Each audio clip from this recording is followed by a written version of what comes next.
El olor a trementina y barniz se aferraba a las paredes del pequeño taller como un perfume melancólico, una fragancia que para Lara Valdés era sinónimo de refugio y condena. Con la punta de un pincel finísimo, más fino que un cabello, trazaba una línea invisible sobre el lienzo agrietado de una Madonna del siglo XVII. Sus dedos, manchados de pigmento ocre, se movían con una delicadeza quirúrgica, una precisión que desmentía el caos que reinaba en su interior. A sus 24 años, Lara era una restauradora de arte, una cirujana de la belleza herida, capaz de remendar las fracturas del tiempo en la tela y la madera, pero completamente incapaz de sanar las suyas. Cada grieta que rellenaba en el arte era un recordatorio de la fisura irreparable que había partido su propia vida en dos, dejándola atrapada en un presente silencioso y austero, un eco de lo que debería haber sido. Si quieres descubrir cuál es la herida que la consume y cómo un hombre se convertirá en la causa y quizás en la cura de su dolor, quédate hasta el final. Te invito a suscribirte al canal y a comentar desde dónde nos estás viendo. Continuamos.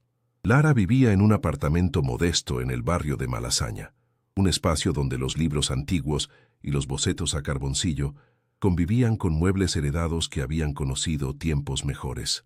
El silencio allí era denso, casi palpable, roto únicamente por el susurro de las páginas al pasar o el suave rasgueo de sus herramientas sobre un marco de madera.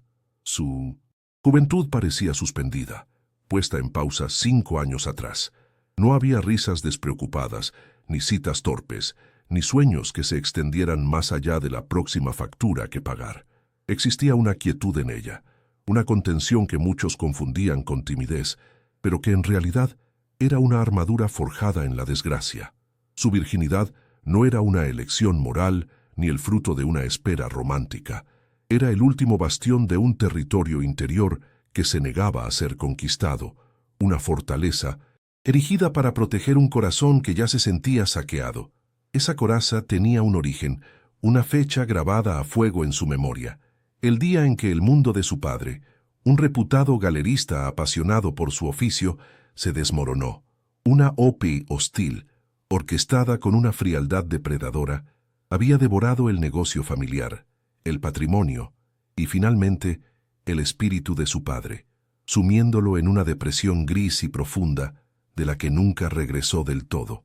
Detrás de aquella maniobra financiera de 1900, aquella ruina calculada, había un nombre que Lara repetía en la oscuridad de sus noches como una letanía venenosa: Adrián de la Fuente. Un nombre que se había convertido en el epicentro de su dolor y en el único objetivo de su existencia. La justicia se había transformado en una sed de venganza, una misión silenciosa que daba un propósito a sus días vacíos y a sus noches en vela. La vida de Lara se había convertido en una renuncia constante. Mientras otras jóvenes de su edad exploraban el mundo, ella exploraba las capas de barniz oxidado en un retrato olvidado. Sus ingresos, obtenidos a través de encargos de restauración y un trabajo a media jornada en una cafetería que detestaba, se destinaban íntegramente a mantener el frágil equilibrio de su hogar. Las medicinas de su padre, el alquiler del piso, la ilusión de una normalidad que se había hecho añicos. Había pospuesto sus propios sueños de estudiar en Florencia, de tener su propia galería, de simplemente vivir sin el peso de la obligación sobre sus hombros. Cada euro que ahorraba era un ladrillo más en el muro de su sacrificio, un muro que la aislaba del mundo y de sí misma, alimentando una rabia sorda que guardaba bajo capas de responsabilidad y decoro. El arte era su único escape, pero también se había convertido en su arma más afilada. En la soledad de su taller, rodeada de la belleza herida que con tanto esmero reparaba, Lara perfeccionaba la habilidad que la llevaría hasta el corazón del enemigo. Su conocimiento profundo de las técnicas pictóricas, su ojo infalible para detectar falsificaciones y su pulso firme para restaurar lo que otros daban por perdido eran su capital más valioso. Era su caballo de Troya. Durante meses había estudiado cada movimiento de Adrián de la Fuente, cada adquisición, cada entrevista en la que alardeaba de su exquisita colección privada. Sabía que su pasión por el arte era su única vanidad conocida, su talón de Aquiles. Y Lara planeaba usar su propio talento, su esencia más pura, para infiltrarse en su mundo y encontrar la prueba que necesitaba para destruirle. Así, su existencia transcurría en una dualidad agotadora. De día, era la hija abnegada y la trabajadora silenciosa, una figura casi invisible que se movía por la ciudad con la cabeza gacha. De noche se transformaba en una estratega, una cazadora paciente que afilaba sus herramientas y su mente para la batalla que se avecinaba. Miraba por la ventana el bullicio de Madrid, las parejas que paseaban, los grupos de amigos que reían, y sentía una punzada de anhelo tan intensa que dolía físicamente. Era un mundo vibrante y lleno de color al que ella no pertenecía. Su vida era un lienzo en blanco y negro, definido por las sombras del pasado y la promesa oscura de una venganza futura. Aún no sabía que, al intentar destruir al monstruo, estaba a punto de despertar algo en su interior mucho más peligroso que el odio. El amanecer en Madrid se filtraba por las persianas gastadas del apartamento de Lara como un intruso no deseado, tiñendo de un gris pálido la atmósfera estancada de la habitación. Su rutina era un ritual inmutable, una coreografía de gestos silenciosos diseñados para no perturbar la frágil paz del hogar. El café, siempre amargo, bebido de pie en la cocina mientras el resto de la ciudad despertaba con una energía que a ella le parecía ajena, casi obscena. Al salir a la calle, el bullicio de Malasaña la envolvía, una cacofonía de vidas que se cruzaban con la suya sin tocarla. Se sentía como un espectro que caminaba entre los vivos, una observadora invisible cuya única conexión con el mundo era la obligación. Cada paso por las aceras concurridas era un recordatorio de su aislamiento, un muro invisible que la separaba de la risa despreocupada de los estudiantes y el murmullo de las parejas. El apartamento en sí era el epicentro de esa opresión silenciosa, un santuario y una prisión. En el salón, su padre, Ricardo, pasaba las horas sentado en un viejo sillón de cuero, un vestigio de su antigua vida que ahora parecía una reliquia en medio de la modestia circundante. No hablaba, apenas se movía. Su mirada, antes llena del brillo de la pasión por el arte, ahora estaba perdida en un punto indefinido de la pared, como si contemplara el naufragio de su propia existencia. Para Lara su presencia era un ancla y una herida abierta. Cuidar de él era su deber sagrado, pero cada vez que lo veía, la llama de su odio hacia Adrián de la Fuente ardía con más fuerza, alimentada por el espectro de hombre en que se había convertido el pilar de su vida. Su madre, Isabel, gestionaba el dolor de una manera distinta, aferrándose a las convenciones sociales como a un salvavidas. Sus preocupaciones eran terrenales, prácticas y, para Lara, asfixiantes. ¿Has visto a Carlos, el hijo de la farmacéutica? Es un buen chico, con un trabajo estable, le decía con una sutileza que era en realidad una orden velada. Cada comentario era una aguja que pinchaba la burbuja de su misión secreta. Isabel no entendía de venganzas, entendía de seguridad, de un futuro predecible, de un matrimonio que la librara de la carga que ella misma no podía soportar. No era maldad, sino miedo, el terror de una mujer que lo había perdido todo y solo deseaba para su hija la vida que a ella le habían arrebatado, una vida sencilla y sin sobresaltos, precisamente la vida que Lara ya no podía ni quería concebir. La presión económica era una soga que se apretaba un poco más cada día. El sueldo de la cafetería, donde soportaba el olor a café quemado y las sonrisas forzadas a clientes impacientes, apenas cubría el alquiler y las facturas. Los encargos de restauración eran esporádicos y mal pagados, un mercado de nicho donde los grandes nombres se llevaban los contratos importantes. Lara contaba cada céntimo, renunciaba a cada pequeño capricho, desde un libro nuevo hasta un simple café con una antigua compañera de la facultad. La deuda no era solo monetaria, era moral. Sentía el peso de la ruina de su familia sobre sus hombros, una herencia no deseada que la obligaba a sacrificar su juventud en el altar de la supervivencia. Cada moneda ahorrada era un paso más hacia su objetivo, pero también un eslabón más en la cadena que la ataba a esa existencia gris. A veces, por la noche, cuando el silencio de la casa era absoluto, Lara abría un viejo catálogo de una exposición en Florencia. Las imágenes de los frescos de Fra Angelico o las esculturas de Donatello la transportaban a un mundo que debería haber sido el suyo. Recordaba sus sueños de estudiar allí, de respirar el aire de los grandes maestros, de dedicar su vida a la creación y no solo a la reparación. Ese sueño se había convertido en un fantasma, una punzada de nostalgia por un futuro que le fue robado. La brecha entre la mujer que podría haber sido y la que era se ensanchaba con cada día que pasaba, llenando su corazón de una amargura que se mezclaba peligrosamente con su determinación. La venganza no era solo por su padre, era también por la artista que ella nunca llegaría a ser. La semana anterior, su madre había insistido en invitar a cenar a ese tal Carlos. La velada fue una tortura exquisita. Él era amable, predecible y aburrido. Hablaba de su trabajo en el banco, de sus planes de comprar un coche nuevo, de sus vacaciones en Benidorm. Lara respondía con monosílabos, su mente a años luz de aquella conversación insulsa, trazando planes, repasando los movimientos de Adrián de la Fuente. Vio en los ojos de Mintos Carlos el reflejo de una vida segura y monótona, una jaula dorada que la sociedad esperaba que ella deseara. Al final de la noche, lo rechazó con una frialdad que sorprendió incluso a sí misma. Aquella noche entendió que su camino no tenía retorno. No podía fingir una normalidad que ya le resultaba extraña, casi repulsiva. Su destino estaba ligado a la oscuridad, no a la luz tibia de un hogar convencional. El aislamiento de Lara era casi total. Había cortado lazos con sus amigas de la universidad, incapaz de compartir sus preocupaciones superficiales sobre novios o moda. ¿Cómo explicarles que mientras ellas planeaban su fin de semana, ella estudiaba los planos de un edificio de oficinas en busca de una vulnerabilidad? Su misión la había convertido en una paria voluntaria. A veces, sentada en el autobús, observaba a grupos de jóvenes riendo, compartiendo secretos, y sentía una oleada de soledad tan profunda que le cortaba la respiración.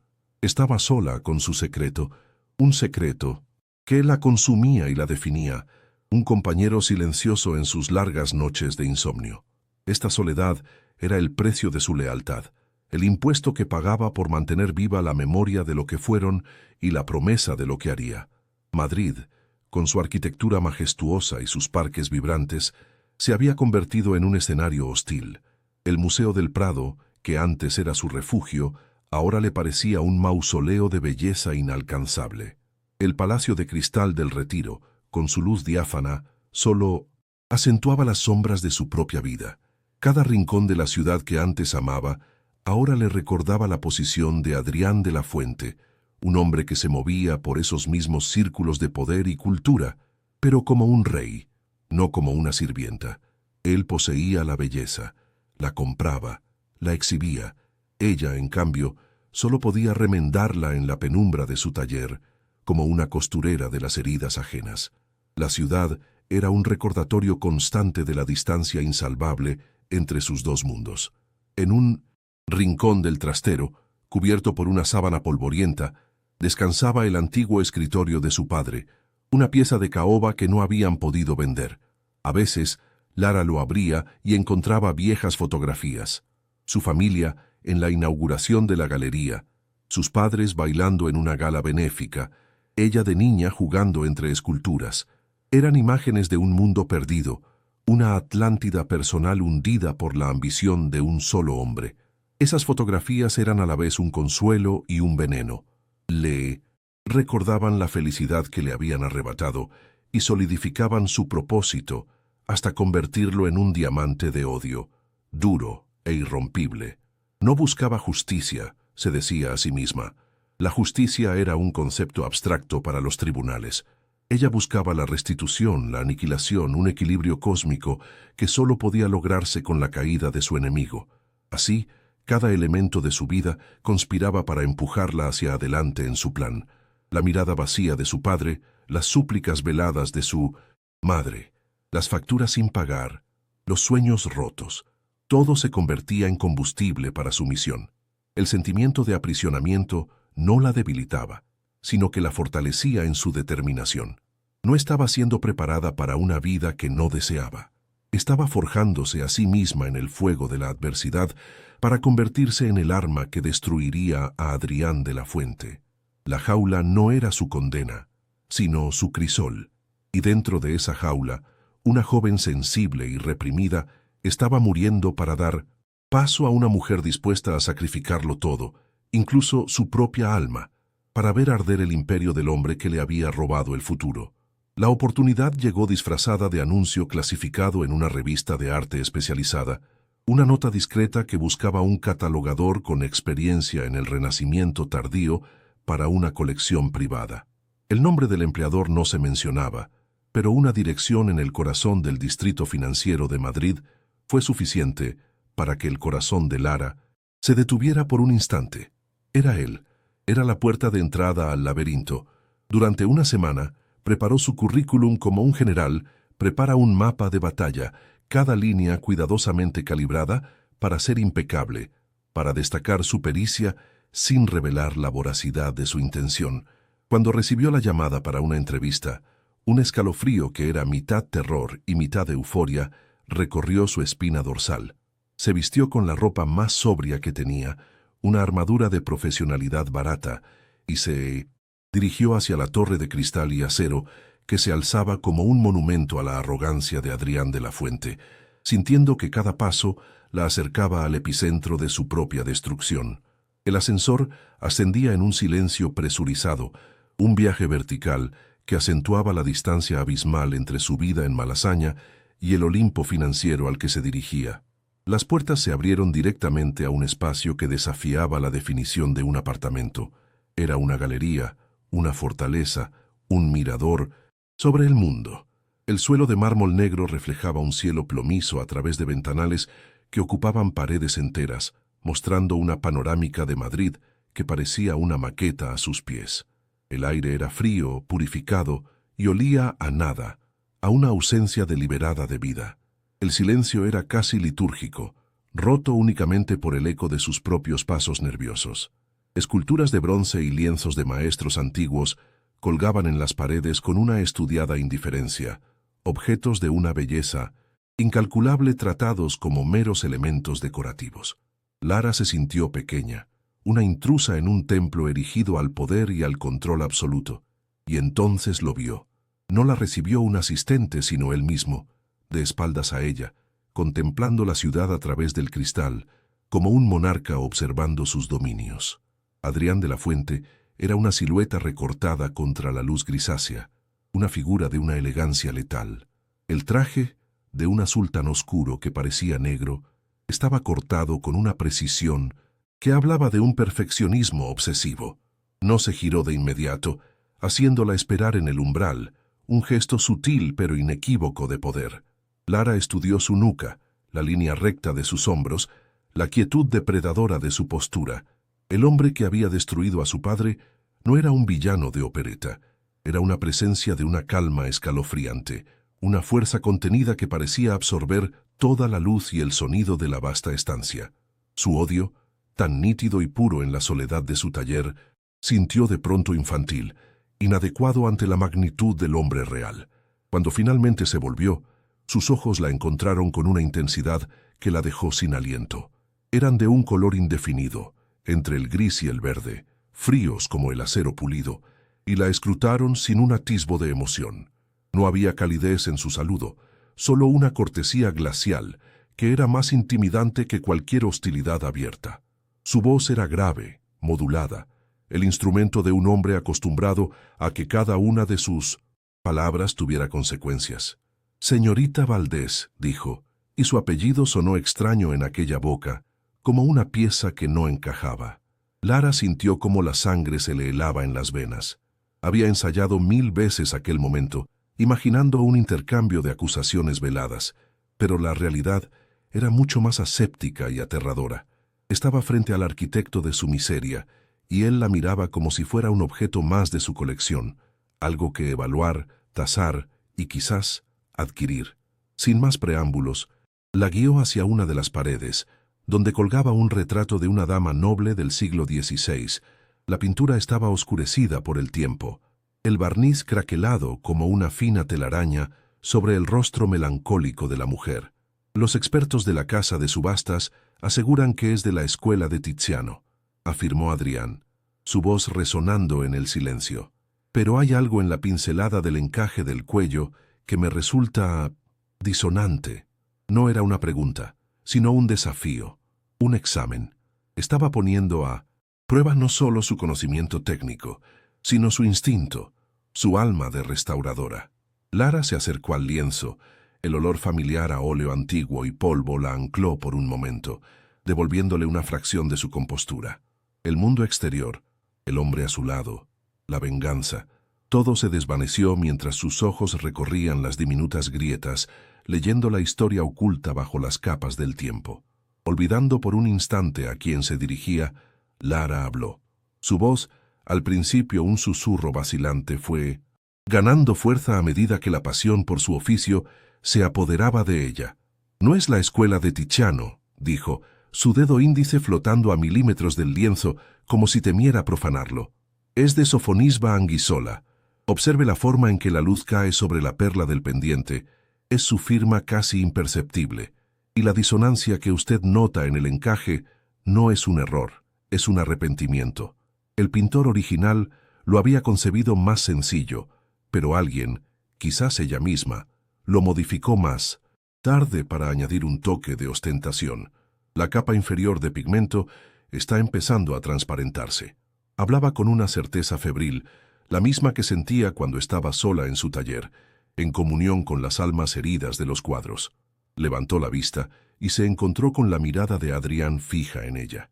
Por primera vez, la máscara de fría indiferencia de Adrián de la Fuente se resquebrajó. Fue un cambio casi imperceptible, una dilatación mínima de sus pupilas, un levísimo arqueo de una ceja. No era sorpresa, sino algo más profundo, reconocimiento. En sus ojos grises, Lara no vio al magnate calculador, sino a un coleccionista genuino que acababa de encontrar a alguien que hablaba su mismo idioma secreto, el lenguaje del arte, de la belleza oculta y de las historias susurradas por los pinceles. Por un segundo fugaz, el abismo entre ellos desapareció y solo quedaron dos personas frente a un lienzo, compartiendo una revelación. Él no dijo nada, pero el silencio que siguió a las palabras de Lara fue más elocuente que cualquier elogio. Estaba cargado de una tensión nueva, una que no tenía nada que ver con el poder o el dinero, sino con una inesperada e inoportuna conexión intelectual. Lara sintió un pánico helado recorrerla. Aquello no era parte del plan. Su objetivo era observarlo, analizarlo, encontrar una debilidad en su armadura de perfección, no establecer un puente con él. Se había expuesto, revelando la parte más íntima y verdadera de sí misma, su pasión, a su peor enemigo. El hombre que debía ser un monstruo unidimensional la había mirado por un instante como si la viera de verdad.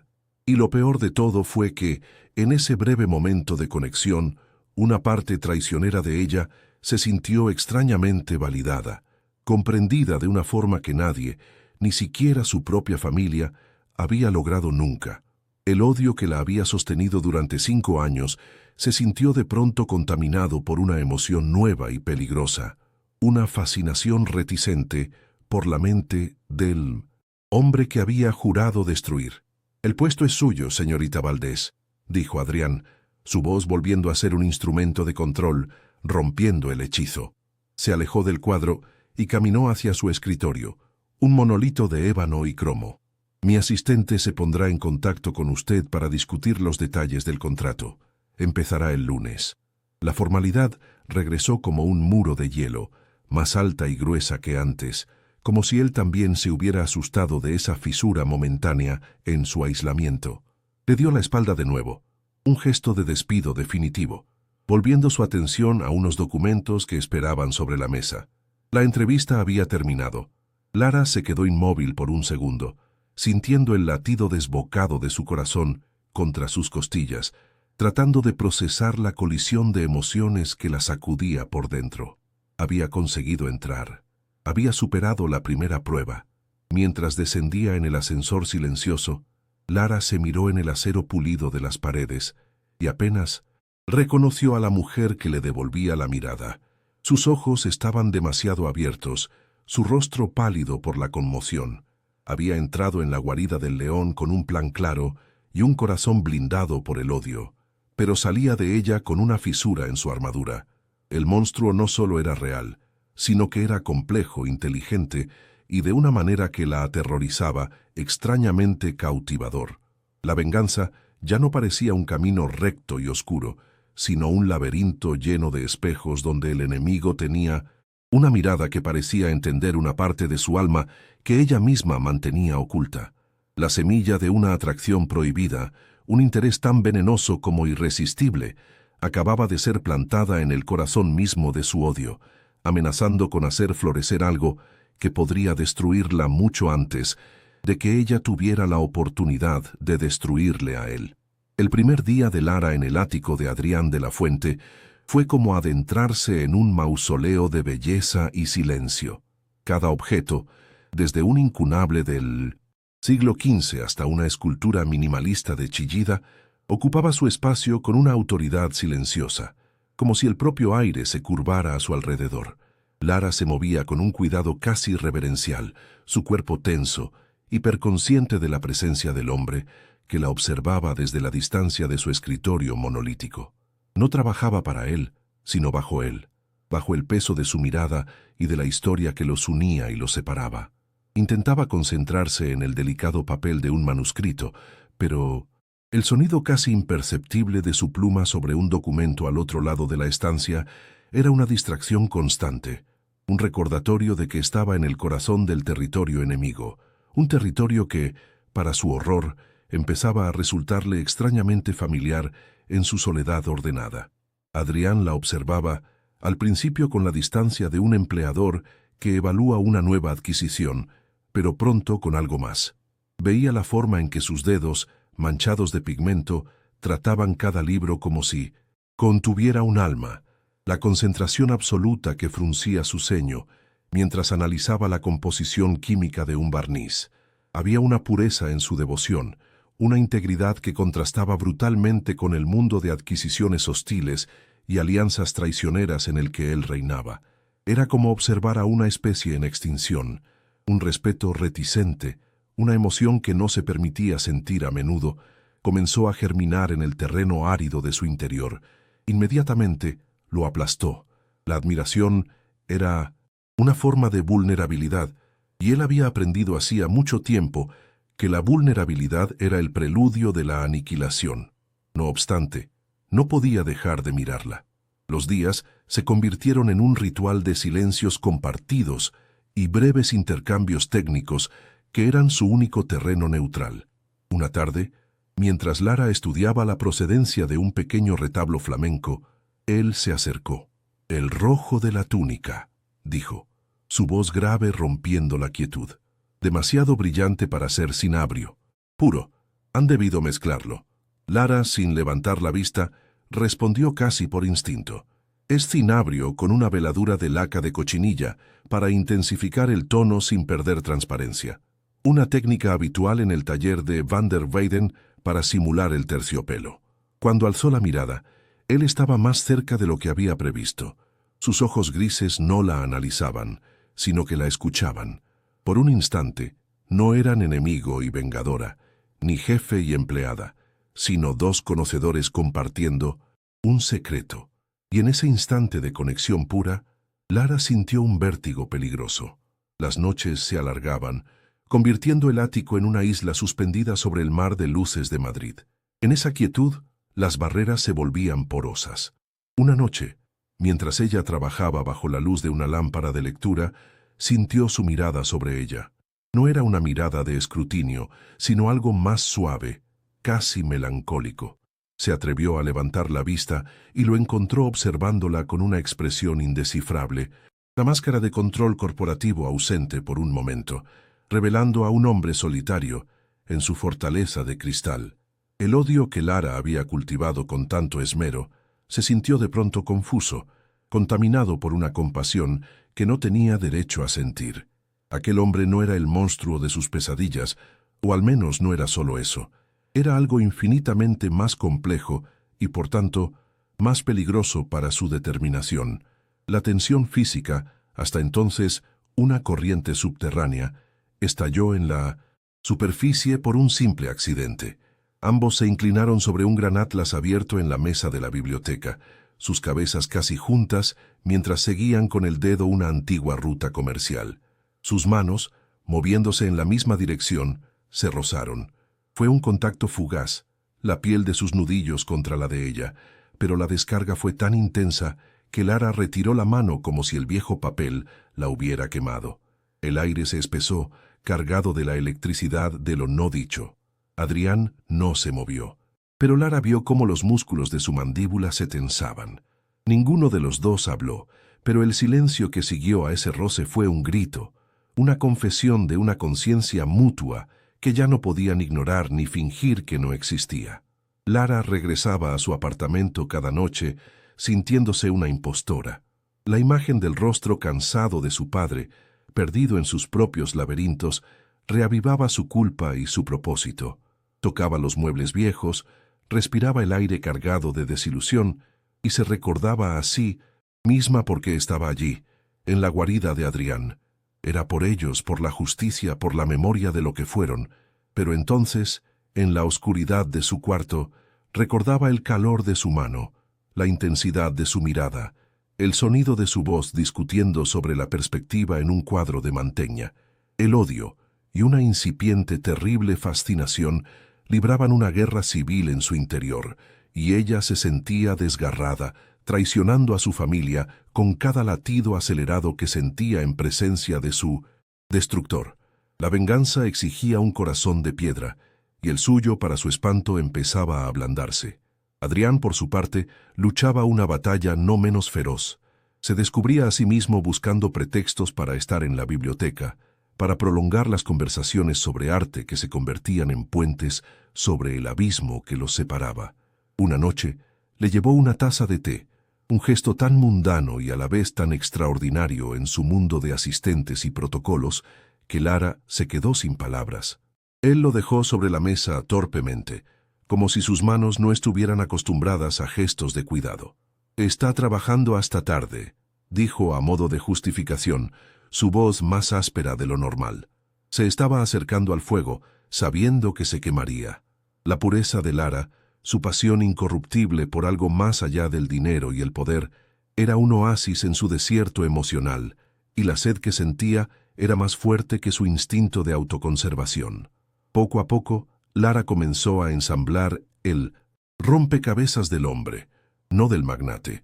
Descubrió su aversión por el azúcar en el café, su costumbre de aflojarse la corbata solo cuando creía estar completamente solo, la forma en que sus dedos trazaban el contorno de una escultura de mármol con una delicadeza que desmentía su reputación despiadada.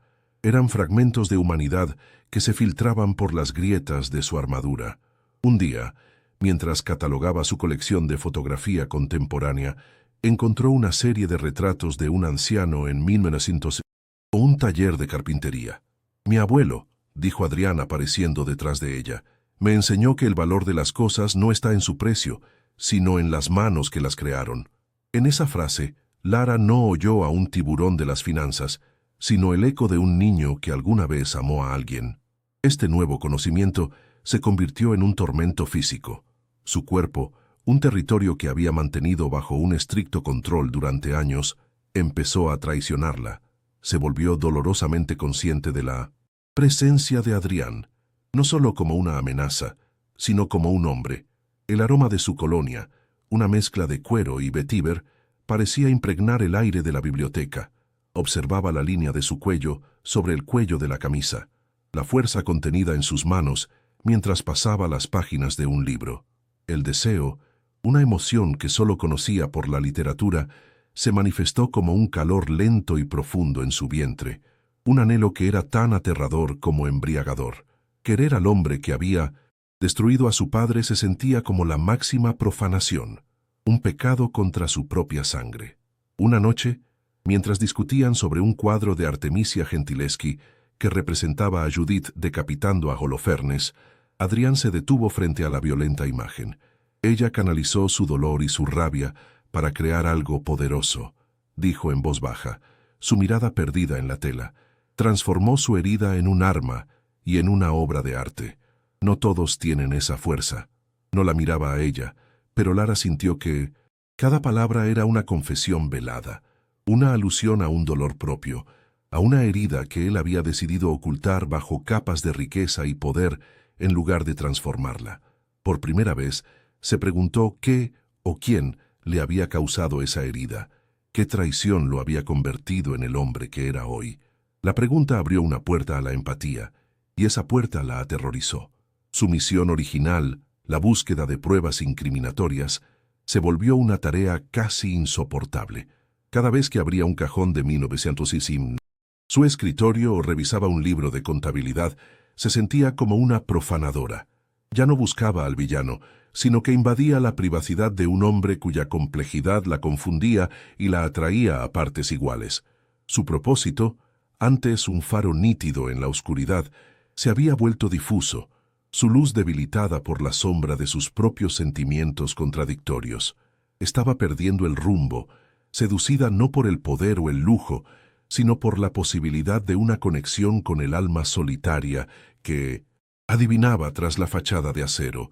La lealtad a su padre y el deseo por su enemigo se habían convertido en dos fuerzas tectónicas que amenazaban con desgarrarla. La tensión alcanzó un punto de no retorno una tarde lluviosa. Lara estaba de pie en una pequeña escalera, tratando de alcanzar un volumen en el estante más alto de la biblioteca. Perdió el equilibrio por un instante y un pequeño grito ahogado escapó de sus labios. Adrián, que estaba al otro lado de la sala, se movió con una velocidad depredadora, llegando justo a tiempo para sujetarla por la cintura, estabilizándola contra su propio cuerpo. Su corazón martilleaba contra su espalda.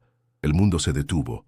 Su mano ardía sobre la tela de su blusa y el cuerpo de él, sólido y cálido, era un ancla que la inmovilizaba.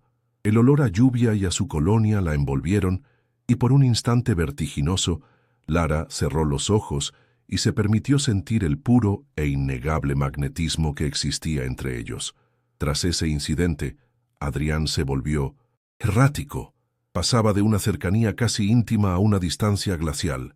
Un día compartía con ella sus teorías sobre la perspectiva en la pintura del Quattrocento, y al día siguiente apenas le dirigía la palabra, contestando a sus preguntas con monosílabos cortantes.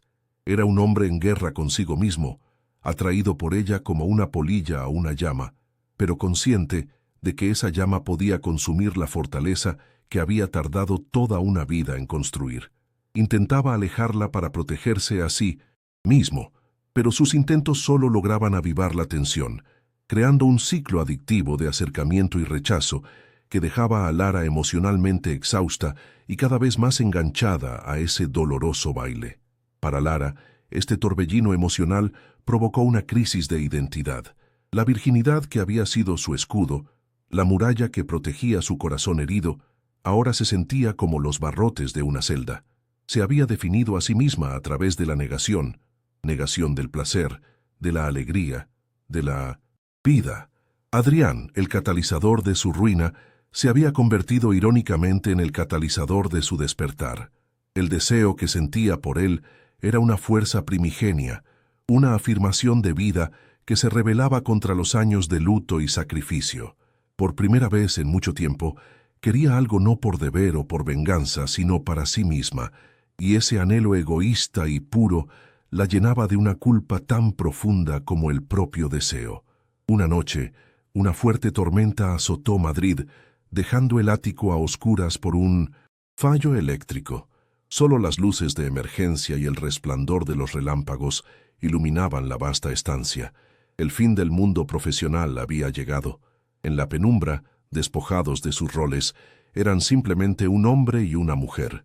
Adrián encontró unas velas y la luz titilante suavizó sus rasgos, borrando las líneas duras de su rostro y revelando una vulnerabilidad que nunca antes había mostrado.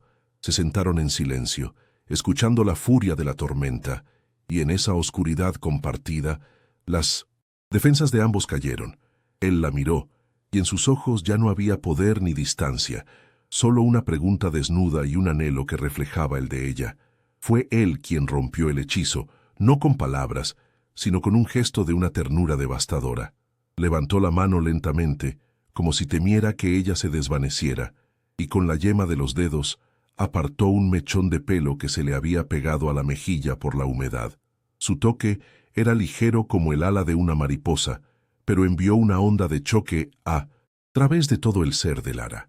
El contacto no fue accidental ni apresurado, fue una caricia deliberada, una confesión silenciosa de todo lo que había estado ardiendo bajo la superficie durante semanas. El aliento de Lara quedó atrapado en su garganta, y supo, con una certeza absoluta, que estaba al borde del precipicio. En ese instante suspendido, con el eco del trueno y el tacto de su piel contra la de ella, Lara se enfrentó a la elección final. Responder a esa caricia, inclinarse hacia esa mano, significaría la rendición total. Sería traicionar la memoria de su padre, abandonar la única misión que había dado sentido a su vida vacía.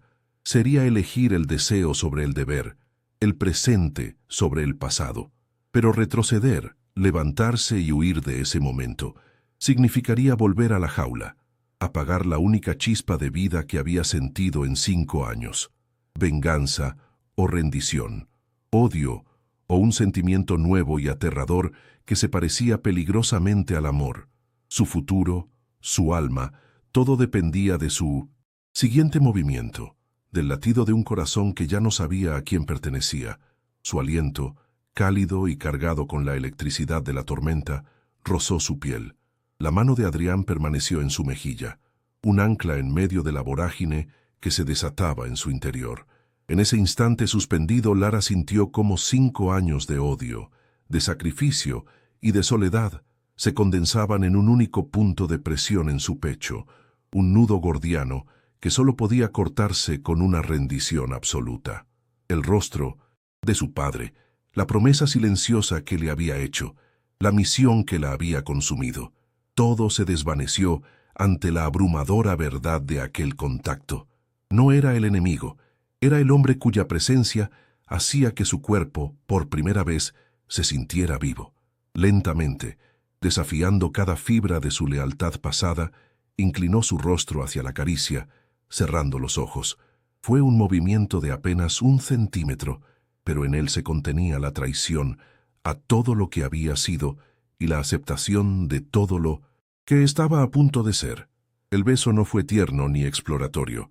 Fue una colisión, un acto de desesperación mutua. Sus labios se encontraron con una urgencia famélica, un reconocimiento instantáneo de una sed que ambos habían ignorado durante demasiado tiempo. No había arte ni técnica, solo una necesidad cruda y abrumadora. Las manos de Lara, que habían temblado un segundo antes, se aferraron a su camisa, arrugando la tela cara como si se estuviera ahogando y él fuera su única bocanada de aire. Adrián la atrajo hacia sí, su brazo rodeándola por la cintura y aplastando su cuerpo contra el suyo, eliminando cualquier distancia que quedara entre ellos.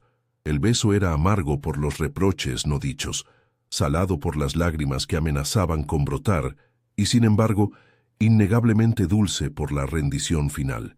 Era el sabor de la profanación y la salvación, todo en uno. En ese acto, Lara no solo entregaba su primer beso, sino que incendiaba el mapa de su vida anterior. Cuando finalmente se separaron, ambos jadeaban, con los labios hinchados y los ojos desorbitados por la conmoción. La luz de un relámpago lejano iluminó el rostro de Adrián, y Lara vio en él algo que nunca había imaginado: miedo. La máscara de control se había hecho añicos, revelando a un hombre desnudo y vulnerable, tan perdido como ella. Sus ojos grises, normalmente fríos como el acero, ardían ahora con una emoción tan intensa que parecía consumirlo desde dentro.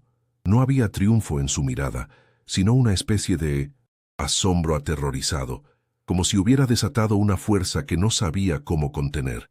Lara, susurró su nombre, y la palabra, despojada de toda formalidad, sonó como una oración y una condena. En ese instante, ella comprendió que su transgresión había sido compartida. Él también acababa de cruzar una línea de la que no había retorno. Sin decir una palabra más, Él tomó su mano. Su agarre era firme, posesivo, pero también extrañamente protector. La guió a través del vasto ático, ahora un laberinto de sombras y reflejos danzantes a la luz de las velas. Cada paso era un eco en el silencio, un avance inexorable hacia lo desconocido. Dejaron atrás la biblioteca, el santuario de su intelecto compartido, y se adentraron en el ala privada del apartamento, un territorio que ella nunca había visto. Era un peregrinaje silencioso hacia el corazón de su fortaleza, hacia el sancta sanctorum de su soledad. Lara se dejó llevar, su mente vacía de planes y venganzas, su cuerpo vibrando con una anticipación que era a la vez terrorífica y exquisita. Estaba renunciando a su voluntad, entregándosela a él, y en esa rendición encontró una extraña y embriagadora forma de libertad, la libertad de la que ya no tiene nada que perder. La puerta de su dormitorio se abrió a un espacio de una masculinidad austera y lujosa, una cama inmensa, cubierta con sábanas de un gris profundo que recordaban el color de sus ojos, dominaba la estancia. Un ventanal panorámico ocupaba toda una pared, mostrando la ciudad de Madrid bajo la tormenta como una joya herida y brillante. El aire olía a él, a esa mezcla de cuero y vetíver que había llegado a asociar con la tensión y el deseo. No había fotografías personales, ni desorden, ni nada que sugiriera una vida compartida. Era el refugio de un hombre radicalmente solo, y en ese espacio la presencia de Lara era una anomalía, una pincelada de color cálido y vibrante en un lienzo monocromático. Adrián la soltó y se volvió hacia ella, su silueta recortada, contra el espectáculo eléctrico del cielo, y el mundo exterior desapareció. Se acercó a ella con una lentitud deliberada. Sus ojos nunca abandonaron los suyos. Levantó las manos y, con una delicadeza que contradecía su reputación despiadada, comenzó a desabrochar los botones de su sencilla blusa. Sus dedos, normalmente firmes y decididos sobre contratos millonarios, temblaban ligeramente al rozar su piel. No era un acto de seducción, sino de reverencia, como si estuviera desenvolviendo un artefacto frágil y precioso. Lara permaneció inmóvil, conteniendo la respiración, sintiendo cómo cada capa de ropa que caía al suelo era también una capa de su antigua identidad desprendiéndose de ella. La chica tímida, la hija abnegada, la vengadora silenciosa, todas se disolvían bajo su mirada intensa, dejando solo a la mujer que había estado latente bajo la superficie, esperando ser despertada por el toque prohibido de su enemigo. Cuando ella quedó ante él, vestida solo con la luz tenue y sus propias inseguridades, fue ella quien dio el siguiente paso. Rompiendo su pasividad, levantó las manos y las posó sobre la dura tela de su chaqueta. Él se quedó quieto, permitiéndole tomar el control. Lara le quitó la chaqueta, luego desanudó la corbata de seda, ese símbolo de su poder y control, dejándola caer como una serpiente muerta al suelo. Desabrochó su camisa, revelando un torso esculpido no solo por el gimnasio, sino por la tensión de una vida entera. Vio una fina cicatriz blanca cerca de su clavícula, un vestigio de una herida pasada, y la rozó con la yema del dedo. Él se estremeció ante su tacto, un sonido gutural escapando de su garganta. En ese momento, las dinámicas de poder se invirtieron por completo. Él era el vulnerable, y ella, la que tenía el poder de herir o sanar. La llevó a la cama, y su primer encuentro fue un reflejo de la tormenta que se calmaba en el exterior, un comienzo de furia y necesidad que gradualmente se transformó en una profunda y lenta exploración.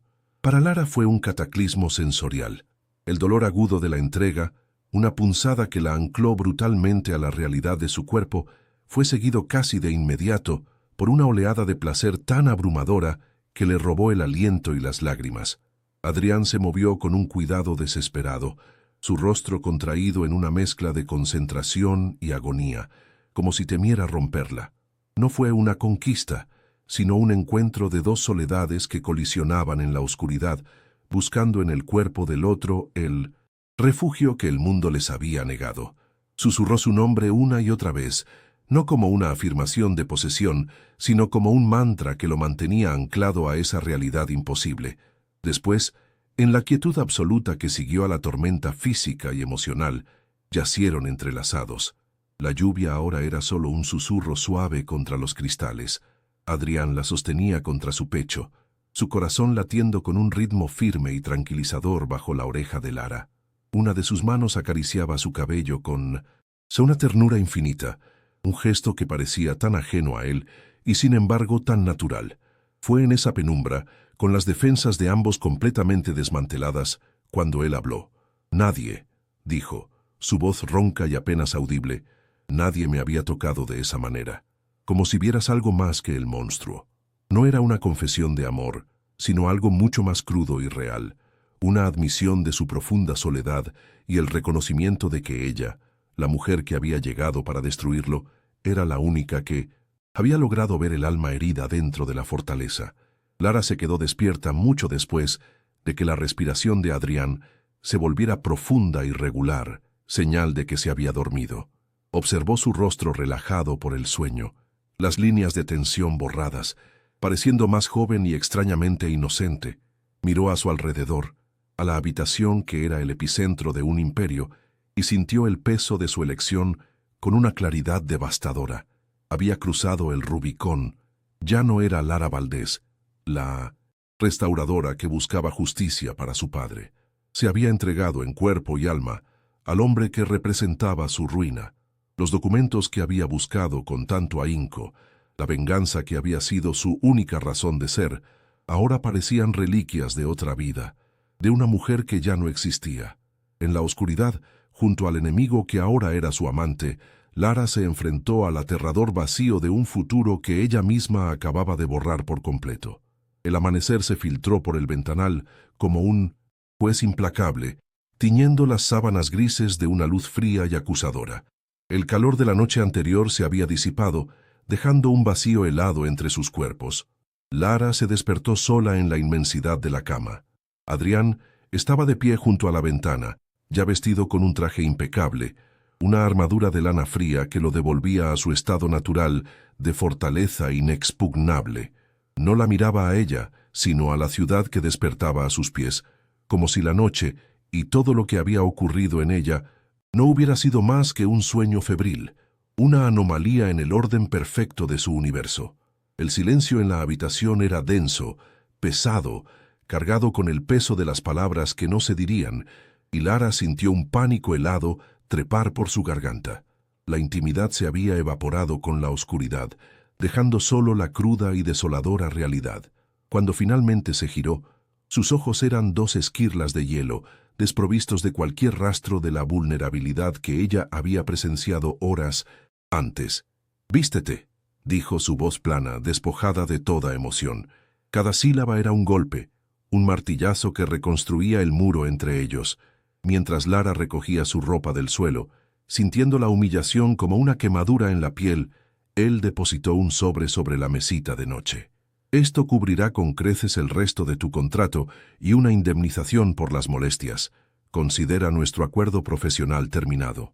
No era una disculpa, ni siquiera una explicación.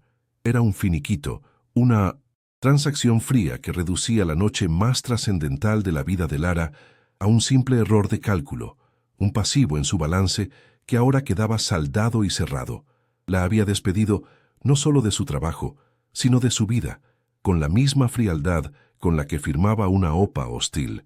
El camino de salida del ático fue una tortura silenciosa, un vía crucis a través de un paraíso perdido. Cada escultura, cada lienzo que había catalogado con tanto esmero, ahora parecía observarla con una indiferencia burlona. El mármol del suelo estaba gélido bajo sus pies y el eco de sus pasos resonaba en el silencio como el martillo de un juez dictando sentencia. No miró atrás. Sabía que si lo hacía, se derrumbaría. El ascensor descendió en un silencio hermético, un viaje de vuelta desde el cielo hasta el infierno de su realidad. Al salir al aire frío de la mañana, la ciudad la golpeó con su ruido y su indiferencia. Ya no era la vengadora que había subido a esa torre llena de un propósito oscuro. Era una mujer despojada de todo, con el sabor de la traición a sí misma amargo en la boca y el corazón hecho añicos en el pecho. Al llegar a su apartamento en Malasaña, el olor familiar a polvo, libros viejos y la sopa de ayer la envolvió como una mortaja. El contraste con el aire purificado y el lujo aséptico del ático era tan brutal que le provocó náuseas. Todo en su hogar le parecía pequeño, gastado y triste. La vida que había luchado por mantener, el sacrificio que había definido su existencia, ahora le parecía una condena, una jaula de la que había escapado por una sola noche para ser devuelta a ella con una violencia inusitada. Dejó las llaves sobre la consola de la entrada con un temblor en las manos, sintiéndose una extraña en su propia casa, una impostora manchada por el contacto con el mundo del enemigo, un mundo que, para su eterno tormento, también había sido, por unas horas, el único lugar donde se había sentido completamente viva. Su madre apareció en el pasillo, con el inocente rostro marcado por la preocupación y una noche de mal sueño. «Lara, ¿dónde has estado? Tu padre se ha despertado preguntando por ti». Las palabras, cargadas de una normalidad doméstica, fueron como cuchillos. Lara no pudo responder. La mentira se ahogaba en su garganta junto con las lágrimas. Vio por encima del hombro de su madre la figura de su padre en el sillón, más ausente y frágil que nunca. En ese momento, la magnitud de su traición la aplastó. Había pasado la noche en la cama del hombre, responsable de esa ruina, entregándole no solo su cuerpo, sino una parte de su alma que pertenecía por derecho a la lealtad familiar. La culpa era una entidad física, un monstruo que le oprimía el pecho y le robaba el aire, dejándola sin defensa ante la mirada inquisitiva de su madre y el silencio acusador de su padre. Mientras tanto, en su torre de cristal, Adrián permanecía inmóvil frente al ventanal, observando el punto exacto donde Lara había desaparecido en la multitud. La calma de su exterior era una farsa que ocultaba una violenta tempestad interior. Alejarla había sido un acto reflejo, una maniobra de autopreservación forjada en las cicatrices de traiciones pasadas. Permitir que alguien se acercara tanto, que viera más allá de su armadura, era una vulnerabilidad que no podía permitirse. Pero el silencio que ahora llenaba el ático no era pacífico, sino ensordecedor. El fantasma de su presencia se había quedado impregnado en el aire, en el desorden de las sábanas, en el leve aroma de su piel que aún persistía en su almohada. Había extirpado el peligro, pero al hacerlo se había arrancado algo vital, dejando una herida abierta que dolía mucho más que cualquier amenaza externa. Lara se refugió en su pequeño taller, el único lugar donde el mundo no podía alcanzarla del todo. Rodeada de la belleza herida de los cuadros, de las fracturas que ella sabía cómo reparar, se enfrentó a su propio destrozo irreparable. Se sentó en el suelo, con la espalda contra la pared fría, y finalmente lloró. Lloró por la pérdida de su inocencia, por la muerte de su propósito, por la ingenua que creyó que podía jugar con fuego sin quemarse. Lloró por la traición a su padre y por el dolor de un rechazo tan brutal que le había robado la dignidad. Pero también lloró por él, por el hombre solitario que había vislumbrado bajo la máscara del monstruo, un hombre tan roto como ella, que se castigaba a sí mismo con una soledad autoimpuesta. Eran lágrimas de rabia, de culpa y, lo que era peor, de una profunda y desoladora compasión. Cuando las lágrimas se secaron, sus ojos se posaron en la carpeta que contenía los frutos de su investigación, las pruebas que había reunido contra Adrián. El objetivo de su vida durante 5 años estaba allí, al alcance de su mano. Pero ahora las páginas parecían irradiar un calor tóxico. Usarlas sería el acto final de una venganza que ya no sentía como suya. Sería destruir al hombre que conocía sus cicatrices porque le había mostrado las suyas. No usarlas sería aceptar que el sacrificio de su familia no tendría justicia. El dilema la paralizó. Ya no se trataba de una simple elección entre el bien y el mal, entre la lealtad y la traición.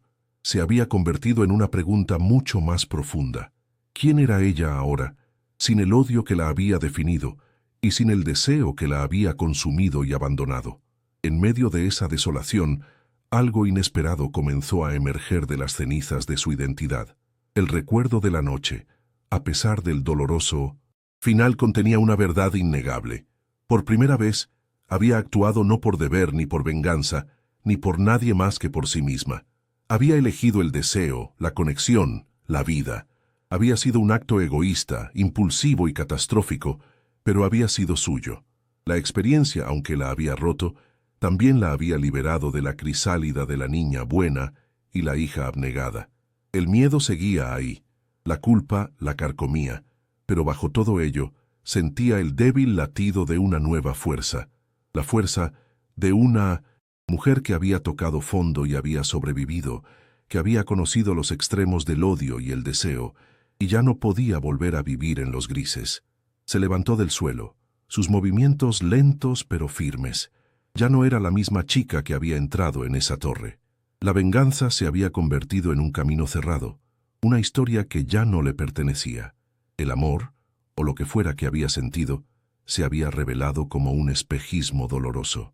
Estaba sola, a la deriva en un océano de incertidumbre, sin mapa ni destino. Pero en esa pérdida total, encontró una extraña y aterradora libertad. La libertad de tener que construir una nueva vida desde los cimientos, una vida que no estuviera definida ni por la sombra de su padre ni por el fantasma de su amante. Una vida que, por primera vez, tendría que ser enteramente suya. Miró el lienzo en blanco que tenía en el caballete y por primera vez en mucho tiempo no pensó en restaurar, sino en crear. Pasaron 6 meses, 6 meses en los que el mundo de Lara se encogió y se expandió al mismo tiempo. Se encogió hasta los límites de su pequeño taller, pero se expandió sobre el lienzo en blanco con una furia y una honestidad que nunca antes había conocido. Abandonó la restauración, el acto de remendar las heridas ajenas, y se dedicó a exponer las suyas. El olor a trementina ya no era melancólico, sino el incienso de su resurrección. Pintaba con las manos, con espátulas, con todo su cuerpo, mezclando colores que gritaban el dolor, el deseo y la rabia que había mantenido sellados. Cada cuadro era una página arrancada de su alma, un exorcismo. No buscaba la belleza, sino la verdad. Y en esa verdad cruda, en esas texturas violentas y esos colores imposibles, encontró una extraña paz, la serenidad de quien ya no tiene nada que ocultar porque lo ha expuesto todo para que el mundo lo vea.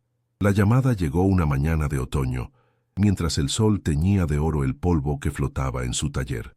Una pequeña pero prestigiosa galería del barrio de 1900 Salamanca, conocida por descubrir nuevos talentos, la invitaba a participar en una exposición colectiva. Alguien había visto una de sus obras en un pequeño concurso online y había quedado fascinado por su brutal honestidad. El nombre del barrio, el epicentro del mundo de Adrián, fue como una aguja de hielo en su corazón. Su primer instinto fue negarse, huir de cualquier cosa que pudiera acercarla a ese fantasma.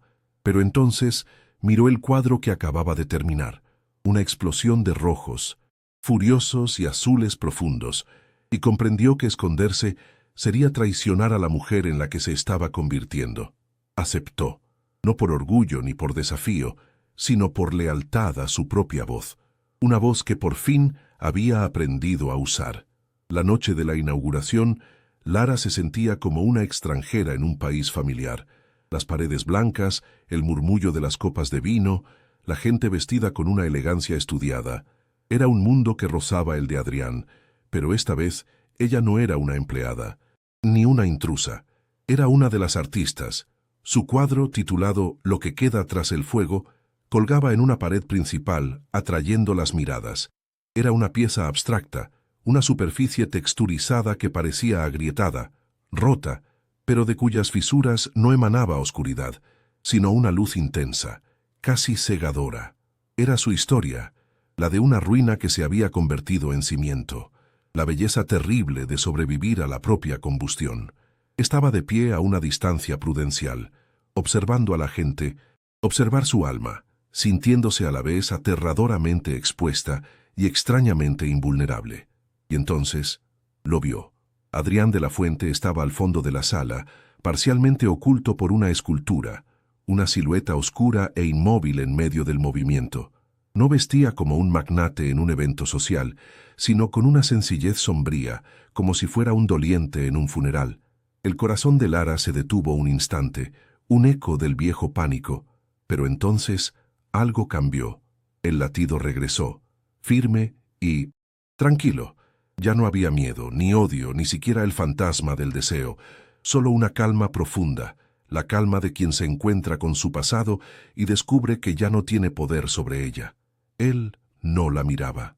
Sus ojos, esos ojos grises que ella conocía tan bien, estaban fijos, clavados en su cuadro. No miraba nada más en la sala, solo su obra. Él no veía un lienzo, leía un diario. Lara supo, con una certeza que trascendía la lógica, que él lo estaba entendiendo todo. Veía la furia de la traición en los trazos violentos de la espátula, la profunda vulnerabilidad de la entrega en las veladuras de azul cobalto y la fractura central, esa grieta de la que emanaba la luz, como el momento exacto en que se rompieron y a la vez se vieron el uno al otro.